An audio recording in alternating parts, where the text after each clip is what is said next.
소식으로 이어가 보겠습니다. 코로나19 신규 확진자가 11만 명을 넘은 가운데 재감염률이 빠르게 상승하고 있습니다. 이런 가운데 원숭이 두창 감염자가 6천 명을 넘어선 미국이 연방정부 차원의 비상사태를 선포했습니다. 임종윤 기자와 함께 짚어보겠습니다. 임 기자, 네. 신규 확진자가 다시 11만 명대로 올라섰습니다. 어제 줄어서 저는 계속 며칠 더 줄 줄 알았더니 바로 또 11만 명대를 넘어섰습니다. 예. 오늘 0시 현재 신규 확진자 어제보다 5천 명 조금 넘게 늘어서요. 표에서 보시는 것처럼 11만 2,901명으로 이틀 만에 다시 11만 명을 넘었는데요. 어제 78일 만에 300명대를 넘었던 위중증 환자 좀 우려스럽다라고 말씀을 드렸었는데 오늘도 10명이 또 늘었습니다. 그래서 이제 320명까지 좀 올라선 상황입니다.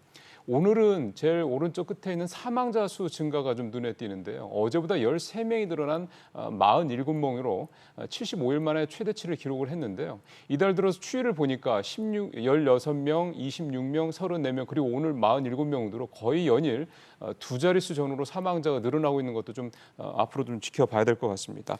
그리고 켄타우로스 감염자가 오늘 또 2명이 추가가 돼서 이제 총 16명이 됐습니다. 네, 사망자, 켄타우로스 확진자 이런 불안 요소들이 여전히 좀 남아 있는 것 같은데 또 제 주변에도 그렇고 예전에 한번 코로나에 걸렸었는데 또 걸리는 이른바 재감염 사례들이 좀 속속 나오고 있는 것 같아요. 이게 전체적으로 봤을 때는 수치가 어느 정도나 나옵니까? 예, 지금 표를 하나 준비했는데 표를 보시면서 좀 설명을 드리는 게 이해하시는 데 좀 도움이 될 것 같습니다. 예. 방역 당국에 따르면 지난달 그러니까 7월 셋째 주 현재 재감염률이 5% 중반 정도가 될 것으로 잠정 집계가 됐는데요. 표 제일 왼쪽으로 쭉 보실 때 6월 첫째 주 1.2% 정도 이렇게 시작을 해서 계속 오르고 있죠.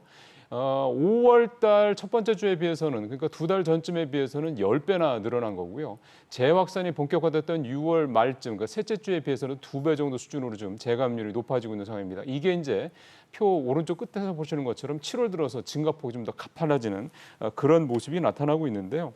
일단 당국의 분석은 기본적으로 확진자가 많이 늘어나고 있다라는 점, 여기에 이제 면역 회피 성질이 있는 BA.5가 우세종이 됐다라는 거, 또 이제 여름 휴가철을 맞아서 국내외에서 이동이 크게 늘어났다는 점, 이런 점들이 재감염률이 이렇게 급상승을 하고 있는 이유다 이렇게 분석을 좀 하고 있습니다. 근데 사실 이제 여러 전문가들 얘기를 좀 종합을 해보면 사실 증상이 있어도 몸이 굉장히 힘들고 그러진 않은 그런 분들이 적기 때문에 이 검사를 받지 않는 사례가 많다 보니까 재감염률은 사실 실제보다 더 높을 것이다 이런 추정도 나오고 있습니다.